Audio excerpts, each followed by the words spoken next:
नमस्कार साथियों, स्वागत है आप सभी का एकलव्य पीसीएस में। और मैं निशित मिश्रा आज आपके लिए लेकर के आया हूं 3 मई के टॉप 10 करंट अफेयर्स, जिनको आज हम डिस्कस करेंगे। ये वीडियो बहुत ही महत्वपूर्ण है, इसको पूरा देखिए। और यदि आप चैनल पर नए हैं तो बिल्कुल हमारा चैनल सब्सक्राइब करें और बेल आइकन को प्रेस करें, जिससे आपको लेटेस्ट अपडेट मिलती रहे। ठीक है। और अगर आप इस डेली करंट की PDF को प्राप्त करना चाहते हैं तो हमारा टेलीग्राम चैनल ज्वाइन करें। टेलीग्राम पर जाकर के एकलव्य पीसीएस वहाँ पर सर्च कीजिए और चैनल को ज्वाइन कर लीजिए। वहाँ पर ये आपको करंट अफेयर डेली फ्री मिल जाती है।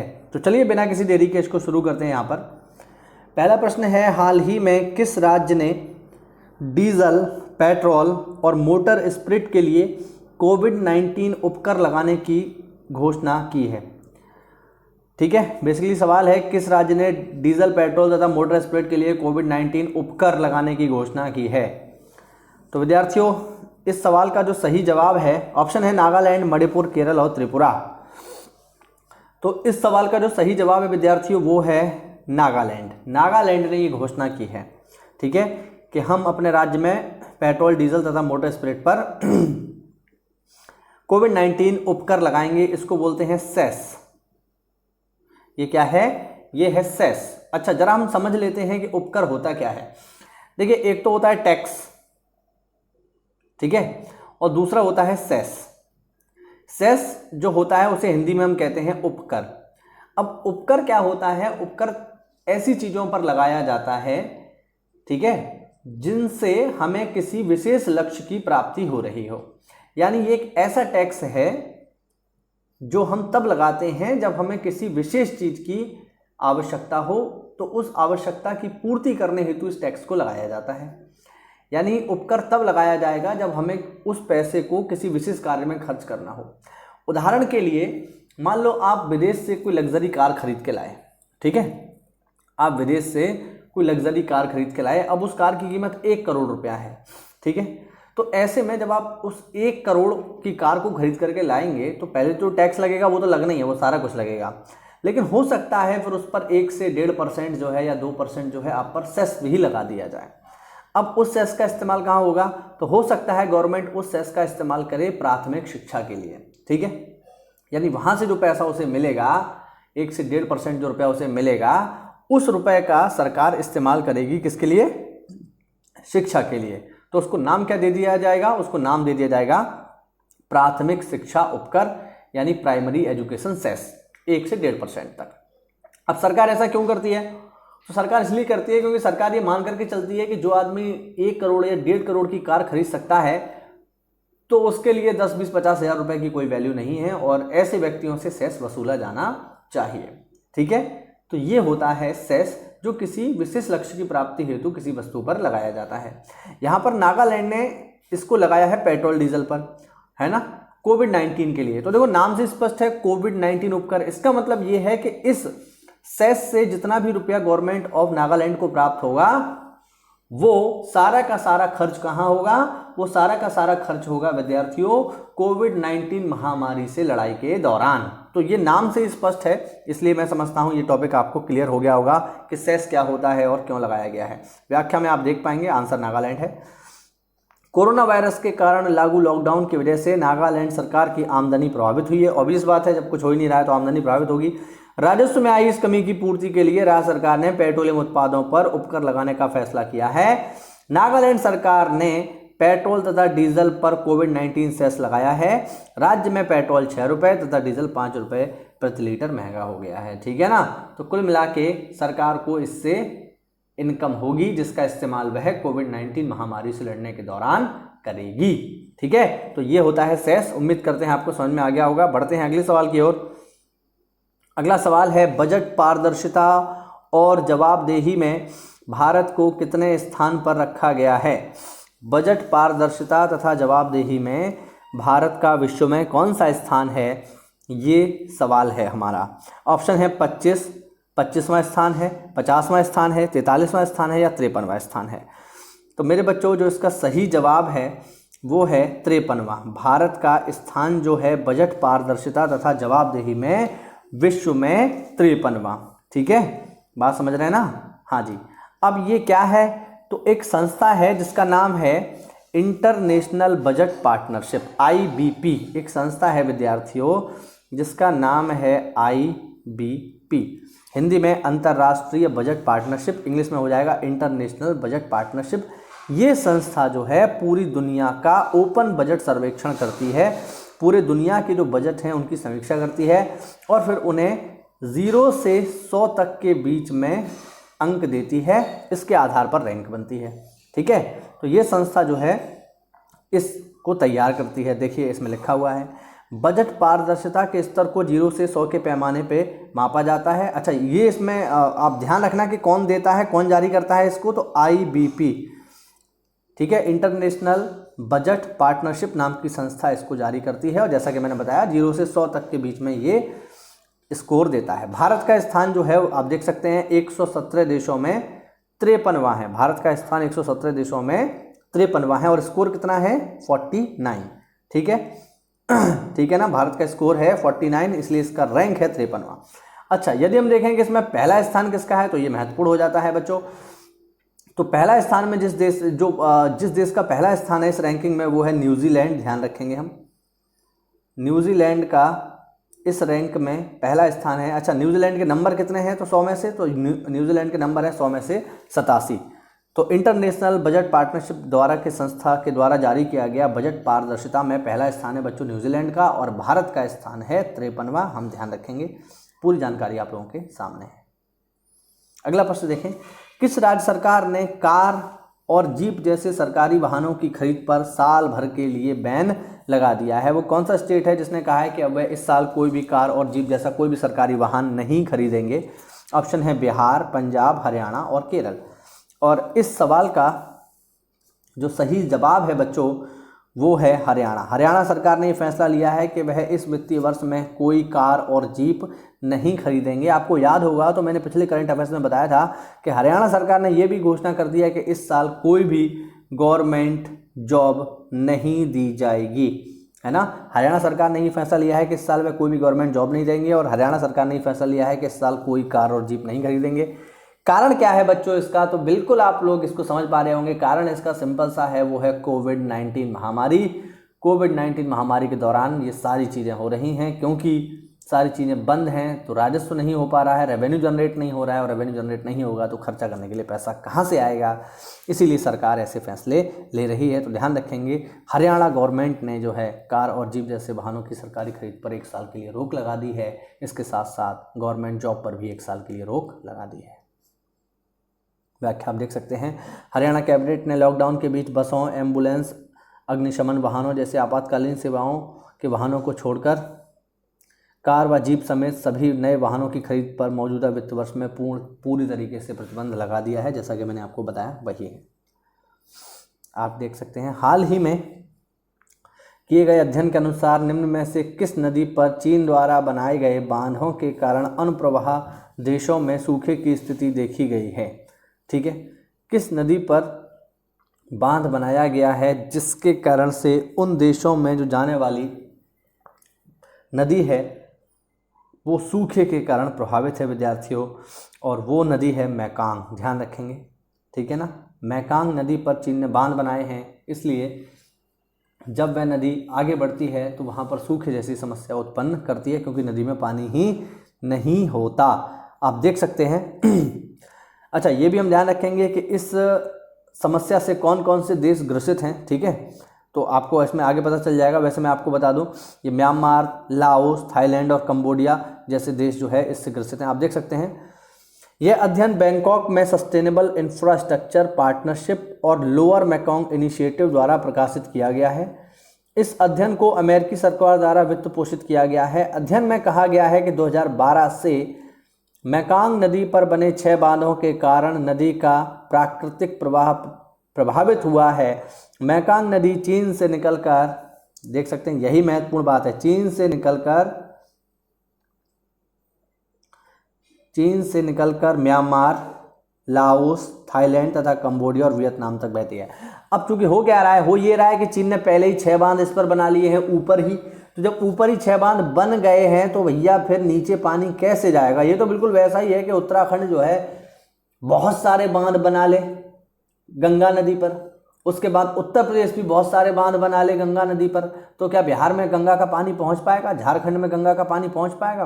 बंगाल में गंगा का पानी पहुंच पाएगा? नहीं पहुंच पाएगा, क्योंकि पहले ही बांध बनाए जा चुके हैं। यही स्थिति है मेकोंग नदी पर कि मेकोंग नदी में 6 बांध बनाए हैं चाइना ने। इस वजह से म्यांमार, लाओस, थाईलैंड और कंबोडिया, वियतनाम जैसे देशों में सूखे जैसी स्थिति आ गई है इस नदी के आसपास के क्षेत्रों में। चलिए बढ़ते हैं अगले सवाल की ओर। निम्न में से किसने 1950 में भारत को चंद्रनगर सौंपा था? ये काफ़ी महत्वपूर्ण सवाल है विद्यार्थियों कि चंद्रनगर जो आज भारत का एक महत्वपूर्ण हिस्सा है, इसको हमने 1950 में किससे लिया था? ऑप्शन है अफ्रीका, फ्रांस, नेपाल या इनमें से कोई नहीं। हालांकि ऑप्शन थोड़ा सा सरल है ना। अगर यहाँ पर ऑप्शन थोड़ा कठिन बनाए जा सकते तो अच्छा रहता, लेकिन चलिए कोई नहीं। फिलहाल इसका जवाब क्या हो जाएगा? फ्रांस। ठीक है ना। देखिए, भारत 1947 में अंग्रेजों से आज़ाद हो गया, लेकिन कुछ विदेशी शक्तियां ऐसी थीं जो 1947 के बाद भी भारत में बनी रहीं। उदाहरण के लिए एक तो फ्रांसी हम देख पा रहे हैं, इसके अलावा दूसरी शक्ति थी पुर्तगाली। तो ये लोग जो है बहुत लंबे समय तक भारत में टिके रहे और फाइनली 1962 में जाकर हमने इन सभी शक्तियों से आज़ादी प्राप्त कर ली। इनके प्रभाव के सभी क्षेत्रों को हमने भारत में मिला लिया। तो 1950 में जो चंद्रनगर है ये फ्रांसीसी बस्ती थी, जिसको 1950 के अंतर्गत भारत में शामिल किया गया। आप देख सकते हैं 2 मई 1950 में कलकत्ता के पास स्थित, अच्छा लोकेशन भी हम ध्यान रखेंगे कहाँ पर है, कलकत्ता के पास स्थित चंद्रनगर को फ्रांस ने भारत को सौंपा। 1962 में फ्रांसीसी व्यापारियों पर, सॉरी ये गलत है आपका, 1962 नहीं है, ठीक है, ये थोड़ा करेक्शन है यहाँ पर, ठीक है, हाँ ठीक है। तो इस बात को हम ध्यान रखेंगे।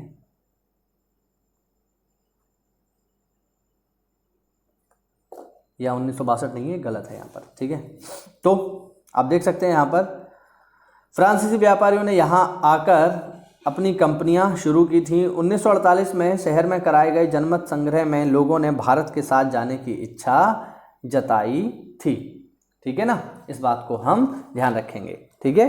2 मई 1950 को क्या होता है, 2 मई 1950 को कलकत्ता के पास स्थित चंद्रनगर को फ्रांस ने भारत को सौंपा था। अच्छा, यदि हम ये देखें कि जो फ्रांसीसी व्यापारी हैं भारत में किस वर्ष आए हैं, तो विद्यार्थियों ये जो आए हैं यहाँ पर भारत में, तो यहाँ पर भारत में आने की इनकी जो तिथि है वो है 1668, मैं आपको बता दूँ, ठीक है ना। 1668 है, यहाँ पर 1962 हो गया है, इसकी जगह क्या आएगा 1668, ध्यान रखना, ठीक है। 1668 में फ्रांसीसियों की पहली फैक्ट्री सूरत में स्थापित हुई थी फ्रैंको कैरो के द्वारा, ठीक है। ये मैंने आपको जो हिस्ट्री की हमारी क्लास चल रही है मॉडर्न इंडिया की, वहाँ पर मैंने इसको आपको बताया होगा 100%। चलिए आगे देखें। भारत के किस टेनिस खिलाड़ी को एशिया ओसेनिया जोन से फेड कप हार्ट अवार्ड के लिए नामित किया गया है? ऑप्शन है लिएंडर पेस, सानिया मिर्जा, महेश भूपति या रोहन बोपन्ना, और इसका सही जवाब है सानिया मिर्जा, ठीक है। आप देख सकते हैं सानिया मिर्जा इसका सही जवाब है। भारत की टेनिस खिलाड़ी सानिया मिर्जा को एशिया ओसेनिया जोन से फेड कप हार्ट अवार्ड के लिए नामित किया गया है। वे उपलब्धि हासिल करने वाली पहली भारतीय खिलाड़ी बन गई हैं, तो काफ़ी इंपॉर्टेंट हो जाती हैं सानिया मिर्जा। ये अवार्ड इनको मिला है, ऐसे पहले भारतीय इनको ये अवार्ड मिला है, तो इस कारण से इंपॉर्टेंट हो जाता है। ध्यान रखना, पेपर में बिल्कुल आपसे पूछ सकता है। आगे देखें क्वेश्चन नंबर 7। हाल ही में किस राज्य सरकार ने होम डिलीवरी के जरिए गैर जरूरी चीज़ों की बिक्री को मंजूरी दे दी है? ठीक है, किस राज्य सरकार ने होम डिलीवरी के जरिए गैर जरूरी चीज़ों की बिक्री को भी मंजूरी दे दी है? ऑप्शन है केरल, पंजाब सरकार, पश्चिम बंगाल सरकार या बिहार सरकार, और इसका जवाब है ममता दीदी यानी पश्चिम बंगाल सरकार। पश्चिम बंगाल सरकार ने विद्यार्थियों, पश्चिम बंगाल सरकार ने हाल ही में होम डिलीवरी के जरिए गैर जरूरी चीज़ों की बिक्री को भी मंजूरी दे दी है, लेकिन बाज़ारों में अभी राज्य सरकार की ओर से व्यापक दिशा निर्देश जारी नहीं किए गए हैं, ठीक है। तो ममता बनर्जी का शासन है पश्चिम बंगाल में, और उन्होंने ये कहा है कि होम डिलीवरी के जरिए गैर जरूरी चीज़ें जो हैं, देखिए जो जरूरी चीज़ें हैं वो तो पहले भी मिल रही थी, है ना, लेकिन अब जो गैर जरूरी चीज़ें हैं जिनकी इतनी आवश्यकता नहीं है लेकिन फिर भी लोगों को चाहिए, तो उनको भी होम डिलीवरी किया जा सकता है पश्चिम बंगाल में। लेकिन हाँ, बाजार ओपन अब भी नहीं होंगे, आप देख सकते हैं। आगे देखिए, भारत सहित कितने देशों ने हाल ही में वीडियो कॉन्फ्रेंसिंग के जरिए पीटर्सबर्ग जलवायु संवाद के 11वें सत्र में हिस्सा लिया?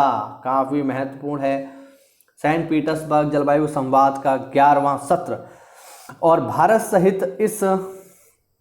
सहित टोटल 30 देशों ने विद्यार्थियों इस जलवायु सम्मेलन में हिस्सा लिया वीडियो कॉन्फ्रेंसिंग के जरिए। आप देख सकते हैं भारत सहित 30 देशों ने हाल ही में वीडियो कॉन्फ्रेंसिंग के जरिए पीटर्सबर्ग जलवायु संवाद के 11वें सत्र में हिस्सा लिया। इस 11वें सत्र में जलवायु तकनीक के बारे में चर्चा की और कहा गया कि यह कम कीमतों पर उपलब्ध होनी चाहिए। ठीक है, और वैसे चूंकि पर्यावरण की बात चल रही है तो मैं आपको बता दूं, लॉकडाउन के तकरीबन 54 दिन होने जा रहे हैं यहाँ पे, है ना। 54 दिनों से लॉकडाउन है और इन दिनों में हालांकि अर्थव्यवस्था का तो काफ़ी नुकसान है ही, लेकिन इसका एक सकारात्मक पहलू भी है और वो ये है कि सकारात्मक पहलू ये है विद्यार्थियों के पर्यावरणीय क्षेत्र में काफ़ी सुधार हुआ है। गंगा नदी में काफ़ी सुधार हुआ है, यमुना नदी में काफ़ी सुधार हुआ है और गंगा नदी तो इस मुख्य रूप से इससे सबसे ज़्यादा प्रभावित है। और गंगा नदी का पानी अब इतना शुद्ध हो सका है कि आप उसका आचमन कर सकते हैं, है ना।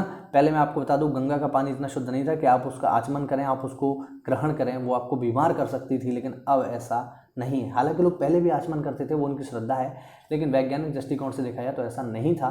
बट अब गंगा इतनी शुद्ध हो चुकी है कि आप उसका आचमन कर सकते हैं। क्यों? क्योंकि फैक्ट्रियाँ सब बंद हैं, तो ऐसे में उसमें जो केमिकल अवशिष्ट जाते हैं वो सारे बंद हैं और धुआं वगैरह बिल्कुल भी नहीं है। तो आपने खबर सुनी ही होगी कि जालंधर से जो हिमाचल में धौलाधार श्रृंखला है वो दिखाई दे रही है हिमालय की। इसके अलावा कल की न्यूज़पेपर की खबर है कि सहारनपुर के, उत्तर प्रदेश के सहारनपुर से भी जो है बर्फीले पहाड़ हिमालय जो है दिखाई दे रहा है हिमाचल का।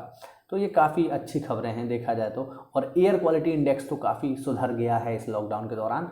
और मेरा ये व्यक्तिगत विचार है कि विश्व भर में कम से कम 3 सप्ताह का पूरी दुनिया भर में लॉकडाउन होना ही चाहिए साल में, है ना। और मुझे नहीं लगता कि इससे यदि सभी देश बंद करेंगे तो इससे बहुत ज़्यादा नुकसान होगा। सरकार इसकी अगर सही से तैयारी करके पूरी दुनिया में ये लॉकडाउन हो तो हम इससे काफ़ी कुछ अचीव कर पाएंगे पर्यावरणीय क्षेत्र में, क्योंकि केवल पैसा कमाना ही किसी भी सरकार का या किसी भी देश का उद्देश्य नहीं होना चाहिए। जब पॉल्यूशन ही चारों ओर हो जाएगा तो नागरिकों का स्वास्थ्य खराब हो जाएगा और नागरिक ही नहीं रहेंगे तो देश किस बात का। ऐसे पैसे को आप कहाँ ले जाओगे। इसलिए मेरा व्यक्तिगत रूप से मानना है कि पूरे विश्व में 3 सप्ताह का लॉकडाउन हर साल होना चाहिए। और हो भी सकता है कि आने वाले टाइम में इस प्रकार का कोई रेजोल्यूशन यूएन में पास हो और लोग इस पर काम करें। अगर ऐसा होता है तो मैं बिल्कुल तहे दिल से इसका स्वागत करूंगा। आगे देखें question number 9। ICL team FC Goa ने सर्बिया लोब्रा की जगह किसे अपना नया कोच नियुक्त किया है? अच्छा, आईएसएल क्या है तो मैं एक बार इसको बता चुका हूँ। आईएसएल है इंडियन सुपर लीग जो कि फुटबॉल से संबंधित है और एफसी गोवा का मतलब है football club Goa. Football club Goa ने सर्बियो लोब्रो की जगह किसे अपना मुख्य कोच नियुक्त किया है? वो है बच्चों यूनान फर्नांडो। मैं आपको बता दूं वो व्यक्ति हैं यूनान फर्नांडो को अपना नया कोच नियुक्त किया है एफसी गोवा ने, फुटबॉल क्लब गोवा ने। ठीक है, देख सकते हैं आईसीएल टीम एफसी गोवा ने सर्बिया लोब्रो की जगह यूनान फर्नांडो को अपना नया कोच नियुक्त किया है। ठीक है, ध्यान रखेंगे हम इस बात को। और आज के लिए अंतिम सवाल, एडीबी ने कोरोना से लड़ने के लिए भारत को कितने करोड़ रुपए का ऋण देने की मंजूरी दे दी है? ठीक है, ये सवाल बेहद ही महत्वपूर्ण है, एग्जाम में आपसे सीधे सीधे पूछ लेगा ये डाटा। कितने करोड़ रुपए की सहायता देने की मंजूरी दी है? और इसका सही जवाब है 11,370 करोड़ रुपए एडीबी ने, एशियन डेवलपमेंट बैंक ने भारत को देने की घोषणा की है, जिसका मुख्यालय, एडीबी का मुख्यालय कहाँ है? फिलीपींस की राजधानी मनीला में, ध्यान रखना। और एडीबी ने हमें 11,370 करोड़ रुपए का ऋण देने की मंजूरी दी है कोरोना महामारी से लड़ने के लिए। ठीक है, आप देख सकते हैं ये इसकी व्याख्या है। ठीक है, एशियाई विकास बैंक ने हाल ही में कोरोना वायरस से लड़ने के लिए भारत को 11,370 करोड़ रुपए की ऋण देने की मंजूरी दे दी है। इस राशि से रोग पर काबू पाने के लिए गरीबों तथा आर्थिक रूप से कमजोर वर्गों को मदद मिलेगी। तो विद्यार्थियों, ये थे हमारे टॉप 10 करंट अफेयर। ठीक है, उम्मीद करता हूँ आपको कुछ नई जानकारी मिली होगी, कुछ नया जानने को मिला होगा। तो चलिए विद्यार्थियों, आज के लिए इतना ही रखते हैं, मिलते हैं अगली क्लास में। तब तक के लिए स्टे होम, स्टे सेफ। जय हिंद, जय भारत।